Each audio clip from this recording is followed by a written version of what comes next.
Ito ay rated SPG, striktong patnubay at gabay ng magulang ang kailangan. Kahit hindi pinayagan ni Ramon at tanggol si Marites sa kagustuhan nitong pumunta ng San Dimas para masilip man lang ang burol ni David, ay pinilit niya ngang makatakas. Ngunit pagdating niya pa lang sa bahay nila ay sinalubong agad siya ni Santino at sinabing bakit pa raw nagpakita si Marites doon samantalang iniwan naman daw na sila nito. Mabuti pa raw ay umalis na si Marites at wag nang dagdagan pa ang kanilang problema. Ngunit dahil sa pagiging ina ni Marites ay hindi talaga siya nagpapigil para makita ang kalagayan ni David, at nang makaakyat nga siya sa taas ay grabe ang panlulumo niya nang makitang sa lamesa nakaburol si David. Agad ngang nilapitan ni Marites si David at niyakap ito. Humingi din siya ng tawad kay David habang umiiyak at tinanong si Mando kung bakit doon sa mesa nakapatong si David. Agad namang sumagot si Mando na tinanggihan daw umano ni Rigor ang kabaong na para sana ay kinalalagyan ngayon ni David. Samantala, habang iniiyakan ni Marites si David ay sumulpot na nga itong si Rigor. Dito ay gigil na gigil nga siya sa galit nang makita niya si Marites. Agad siyang sumigaw at sinabing ano daw ang ginagawa ni Marites sa pamamahay niya. Si Marites nga at si Tanggol ang sinisisi ni Rigor sa pagkamatay ni David na labis namang itinatanggi ni Marites. At dito nga ay hindi na nakatiis pa si Rigor at agad niya ngang sinugod si Marites. Ayon sa kanya ay nararapat daw umano kay Marites na mamatay din para mapagbayaran nito ang pagkawala ni David.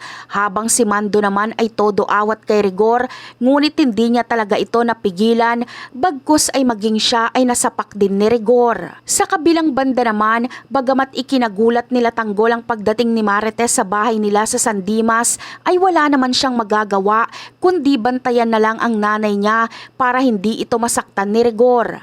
Ayon kay Tanggol ay sa oras daw umano nasaktan ni Rigor si Marites ay ipinangangako niya ngang mapapaslang niya si Rigor. Ngunit pagkatapos ngang sabihin ni Tanggol ang lahat ng kanyang banta ay saka naman nagsimula ang kaguluhan sa bahay nila na natatanaw niya lang mula sa bintana nila dahil nandoon sila sa bahay nila Mang Marsing.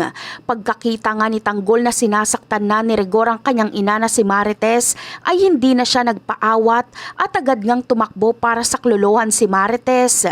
Kahit anong pigil pa sa kanya ni Enteng ay hindi talaga siya napigilan ng mga ito. Kaya naman, pagkapasok pa lang ni Tanggol sa kanilang bahay ay agad niya ngang sinipa si Rigor habang hawak nito si Marites. Nagpang-abot na nga sila ni Rigor at parehong ayaw nilang magpaawat. Ayon kay Rigor ay pagkakataon niya na daw umano ito para mapaslang ang mag-inang Marites at Tanggol. Bagamat inaawat sila ni Santino ay hindi talaga sila napigilan ng mga ito. Umabot na nga sila Tanggol at Rigor sa baba ng bahay nila dahil nalaglag na sila. Ngunit hindi yun naging hadlang para matigil ang mga nag-aalab nilang mga damdamin na mapatay ang isa't isa. Tumulong na rin ang mga kaibigan ni Tanggol para maawat si Rigor. Hinawakan nila ito habang si Tanggol ay nagbabadya ng barilin ito. Ngunit sa kasamaang palad ay biglang binunot ni Santino ang baril ni Mando at babarilin niya sana si Tanggol. Ngunit humarang si Marites at siya ang natamaan sa may bandang dibdib. Labis naman ang gulat ni Tanggol sa ginawa ni Santino dahil pati ang nanay nilang si Marites ay mukhang sasabay pa sa pagkamatay ni David. Agad ngang tumumba si Marites dahil sa tinamo nitong tama mula kay Santino. Habang si Tanggol ay nagmamadaling ang dinala si Marites sa ospital para sana mailigtas pa ang buhay ng kanyang ina. Ngunit sa kasamaang palad ay mukhang si Marites ay magpapaalam na din. At dahil sa ginawa ni Santino sa nanay niya ay mukhang dito na siya matatauhan sa ginawa niya. Bagamat hindi niya ito sinasadya, ngunit huli na ang lahat para pagsisihan niya ito dahil siya mismo ang gumawa ng paraan para tuluyan nang mawala ang kanilang ilaw ng tahanan. At yan ang aabangan natin. Bye!